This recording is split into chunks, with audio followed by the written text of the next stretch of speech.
Olá, começa agora mais uma edição do programa Espaço Parlamentar. Aqui você fica sabendo dos trabalhos feitos pelos vereadores de Jacareí. E o nosso convidado de hoje é o vereador do PT, Arildo Batista. Bom, vereador, muito obrigado por ter aceitado esse convite. Bem-vindo aqui ao programa Espaço Parlamentar.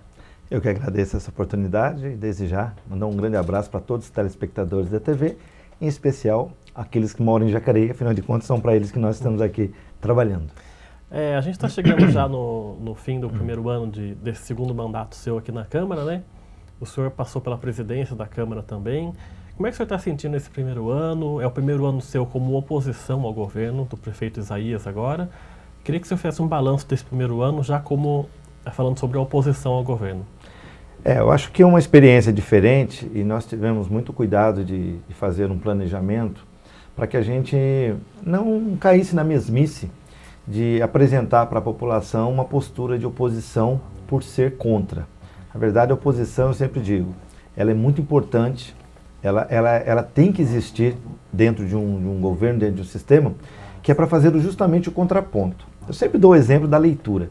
Quando você escreve um texto, você lê o texto 10 vezes e você não encontra nenhum erro.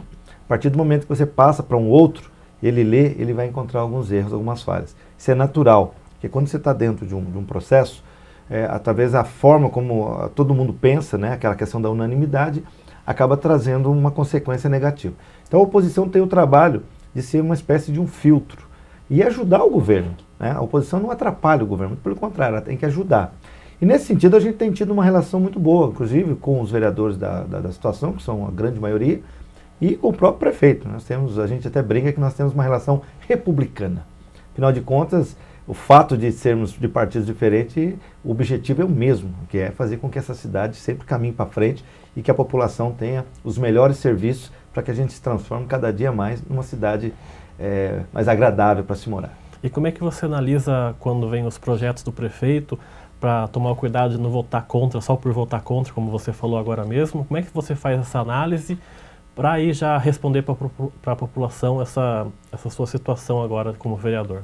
Que eu me lembre, talvez em 2 momentos, no máximo, nós acabamos tentando colocar umas observações de que alguns pontos, em especial nas reformas administrativas que estão sendo feitas até por uma força de lei, para que o prefeito possa nomear os comissionados, havia um impedimento judicial, e nesse sentido a gente esperava que fosse feito um trabalho até ao ponto de se melhorar, né, as nomenclaturas, no sentido de aperfeiçoar, enxugar um pouco, que eu acho que é uma medida administrativa que todos os governos têm procurado fazer, ajustar melhor, porque num determinado momento acaba-se, sem ter muitos parâmetros, criando muitos cargos que muitas vezes se percebe que depois não tem muitas funções.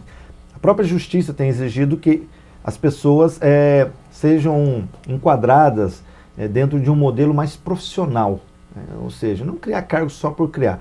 Lógico que a assessoria política ela é fundamental, porque nós vivemos num processo político dentro da máquina pública, mas adequar um pouco mais, né, as funções, a formação acadêmica de cada um, de modo a você valorizar esse trabalho e fazer com que as pessoas procurem também estudar mais, né, tirar o seu diploma para que elas possam ocupar esses cargos.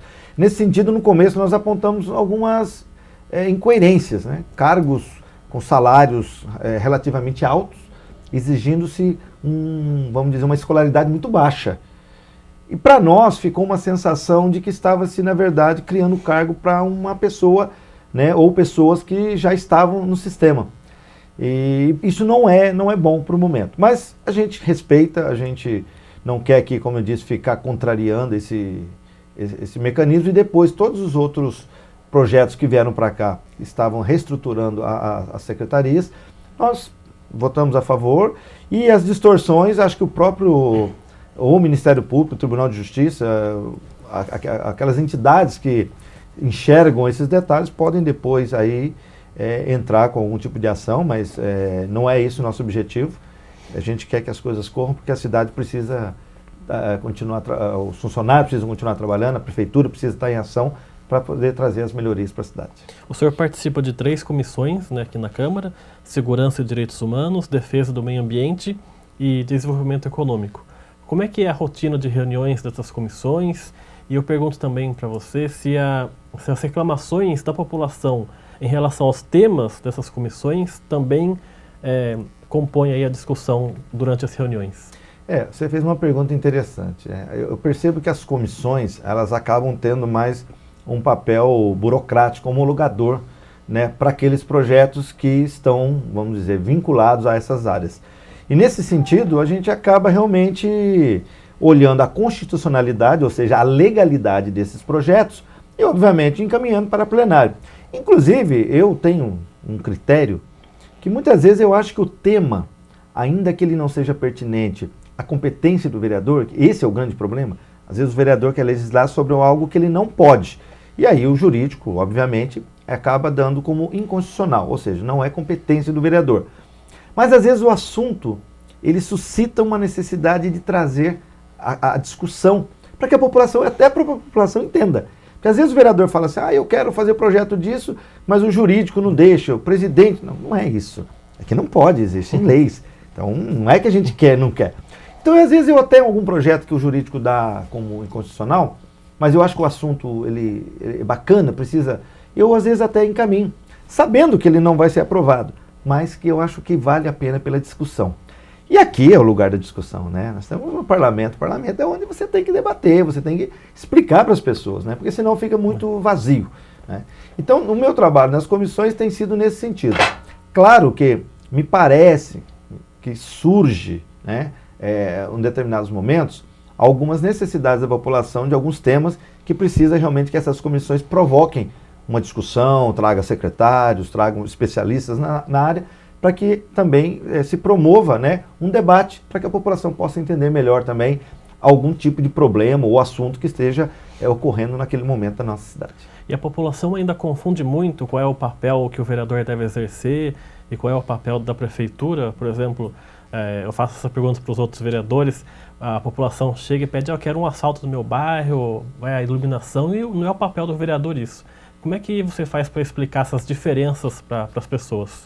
Rodrigo, esse é um problema que a gente tem que ter muita habilidade para tratar. O cidadão, principalmente aqueles mais simples, eles acabam reconhecendo no vereador o agente político mais próximo, mais acessível dele, né? O prefeito é um só, vereadores são 13, vereadores têm mais tempo, têm uma estrutura que permite com que ele esteja em contato hoje com as ferramentas, né, a mídia social. Tudo isso ajuda, né, na forma de acesso. Com isso, logicamente, o cidadão, ele acaba encaminhando a demanda, assim, meio que no meio do desespero mesmo, né? O cara está lá com um problema de mato alto na sua vizinhança, é buraco na rua, é falta de pavimentação, falta de vaga em creche, escola, acaba tudo isso vindo para o vereador. E aí tem que ter uma responsabilidade muito grande, primeiro, da gente aproveitar esse momento e meio que assim, eu não gosto de usar essa palavra de educar, né? Educar tem um sentido muito amplo, mas assim, explicar para as pessoas que a gente vai, obviamente, encaminhar ao prefeito, ao executivo, a gente usa muito essa palavra executivo, a turma, não, fala prefeitura, né? Encaminhar a prefeitura para que ela possa tomar providência, porque cabe a ela fazer a execução das tarefas, dos trabalhos. Mas o vereador é o porta-voz, então ele é responsável então, por encaminhar, mas que o retorno efetivo, né, ou seja, a execução ou não daquele pedido, não depende do vereador. Então o vereador, muitas vezes, ele é mal interpretado. Porque ele faz todo o trabalho de pedido, de ir atrás e ver o problema é grave, e aí você tem a TV Câmara aqui, que você vai lá na tribuna, você denuncia no sentido de mostrar o problema para que as pessoas se sensibilizem. Você tem os seus canais de Facebook, tem os documentos, então, enfim, o vereador tem várias ferramentas.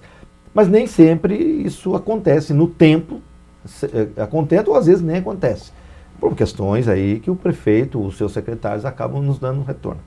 Então as pessoas precisam entender que muitas vezes o vereador não tem esse poder que ele acha. Agora, há uma situação que eu acho que aí é muito importante as pessoas entenderem por que o vereador às vezes tem que tomar um certo cuidado, porque senão ele perde a sua principal função, que é fiscalizar o poder executivo, que é fiscalizar a prefeitura, né? Quando eu sempre faço minhas palestras, eu digo, olha, o prefeito ele é eleito pelo povo para pegar o dinheiro dos impostos e fazer as benfeitorias na cidade. E o vereador, ele é eleito para tomar conta do prefeito, para que o prefeito não faça coisa errada e não use o dinheiro de forma equivocada.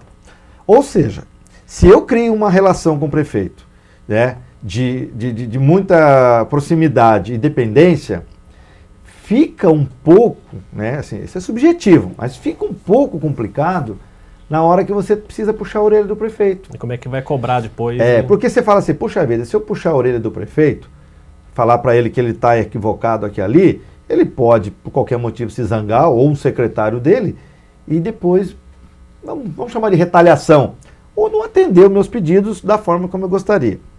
Você pergunta para mim, isso acontece hoje? Eu não falaria isso. Eu acho que o prefeito atual, ele tem tido uma relação, como eu disse, republicana, tem atendido muitos dos meus pedidos, eu não posso reclamar. Mas isso não me tira o direito de, às vezes, apontar algumas questões que, na minha opinião, elas acabam prejudicando um pouco a forma de como se usa o dinheiro. Claro, ela é opinativa, se eu sentir que é uma coisa muito grave, cabe a mim também fazer a denúncia e atuar, porque eu tenho que defender a cidade, a população, né? Ainda que vá bater de frente com alguém. No momento a gente percebe que não tem acontecido isso, então a gente espera que realmente continue assim.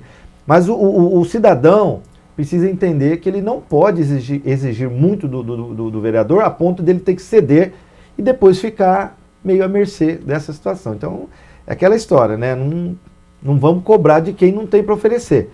Eu acho que o nosso papel é esse, é indicar, é pedir. Eu acho que um papel importante, Rodrigo, não sei se você vai tocar nesse assunto, que aí eu cobro muito da população, olhar para o seu vereador e perguntar para ele, falar, cidadão, tudo bem, o senhor vem aqui, o senhor pede para mim o que eu preciso, e eu falo, mas a gente sabe que o dinheiro da prefeitura não dá para fazer tudo.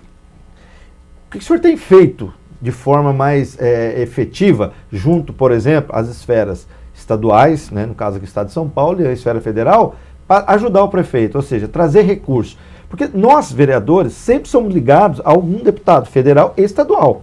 E quando a gente vem aqui e traz eles para pedir voto, a gente precisa entender que esse vínculo é para que ele traga benfeitoria para a cidade, porque não tem lógica ele vir aqui e eu pedir voto para ele, depois ele ganha e nunca mais aparece. E outra coisa que também, eu acho que o senhor vai concordar comigo, que o mal maior da população é votar no vereador e depois esquecer em quem votou, e não nem acompanhar mais o trabalho, né? Esse é o pior ato, né, do eleitor, que a gente diz assim, quando eu coloco lá, eu tenho que saber se eu coloquei a pessoa certa, saber se ele está fazendo aquilo que eu acho que ele deveria fazer. Então, esse é um cuidado. E quando se fala em deputados, então, aí esquece mesmo, né? Se for perguntar, o cara nem sabe por quê. Votei porque o cara pediu. Tomem muito cuidado, né? Eu acho que é uma oportunidade que nós estamos tendo aí das pessoas fazerem uma reflexão e valorizarem mais seu voto. Porque não é deixar de votar. Não voto mais porque não resolve. Não. Às vezes você está votando errado. É o contrário, né? É o contrário. Escolha melhor. E aí aquilo eu disse. Chega no seu vereador e fala, vereador, você está dizendo aí que aqui tem que construir isso, tem que asfaltar, mas o senhor já trouxe algum recurso para cá? O deputado que o senhor trabalha, quanto de recurso que ele já trouxe para Jacareí? Porque senão, ano que vem tem eleição, esse cara vai vir aqui de novo, o camarada vai lá pedir voto, ele vai votar e vai ficar 4 anos longe daqui. Então, nesse sentido, eu acho que a população tem que ser mais efetiva, porque como eu disse, qualquer um pode ir hoje num bairro, num centro da cidade, tirar uma foto, fazer um pedido. Isso não precisa ser vereador. Eu acho que o vereador tem que ter um papel mais, assim, de ajudar o prefeito, ajudar a cidade, não o prefeito, ajudar a cidade, né? E aí não me importa se ele é do meu lado ou não, eu preciso chegar no meu deputado e falar, companheiro, eu tenho um problema lá na minha cidade, eu preciso de um recurso aqui.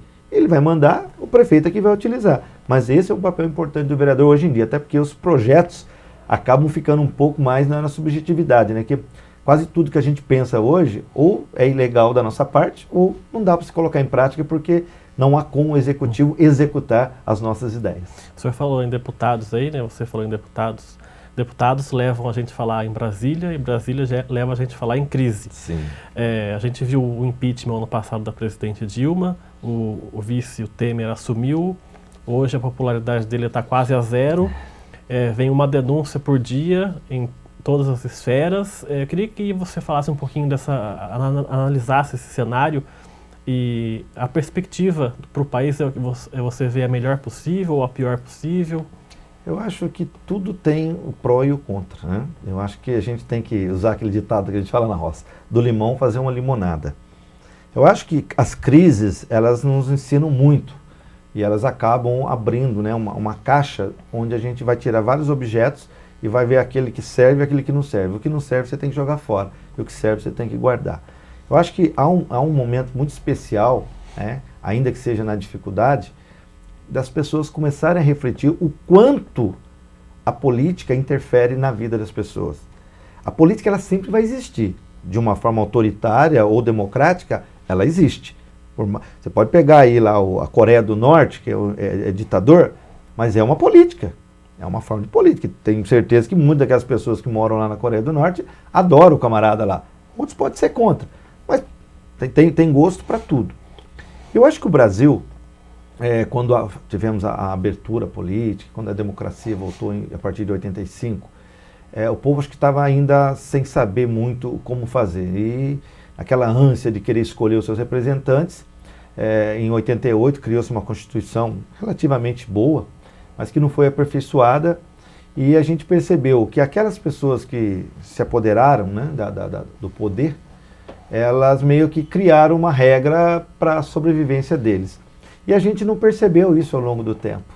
E isso foi indo, chegou no momento em que a gente percebe que não dá mais para continuar do jeito que está. E se não muda o sistema, só tem um jeito, vamos mudar as peças, né? Mas aí quando eu falo mudar as peças, aí tem que tomar um cuidado. De repente alguém fala, Arildo, mas tem que trocar os 503 deputados, os 81 senadores? Não, tem gente boa lá dentro. É pouco, mas tem. Agora, quem que tem que ver isso? Nós. Somos nós que temos que procurar saber. Eu não posso ficar à mercê, por exemplo, de um sistema. Então eu falo assim, não tem jeito, então não vou votar. Se você votar ou não votar, vai ter lá 81 senadores, vão ter 503 deputados, vai ter um presidente, vai ter um governador, vai ter os deputados estaduais. Não vai mudar. O que você tem que mudar, é como eu disse, são as peças, é como no jogo de futebol. O time não está dando certo, tem jogador que está atrapalhando, temos que tirá-lo. E não importa se é do partido A, B ou C, eu sempre digo isso. Acho que no começo a gente sofreu muito por ser do PT, achava que o problema era o PT. Não é. Tanto é que trocou o presidente, ficou pior, né?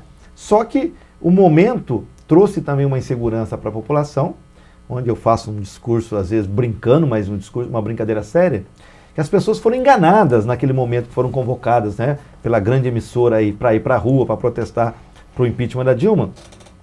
E agora tem uma situação 10 vezes pior, na minha opinião, né? Porque antes se tinha uma, hoje tem uma quadrilha lá governando, e você não vê ninguém na rua.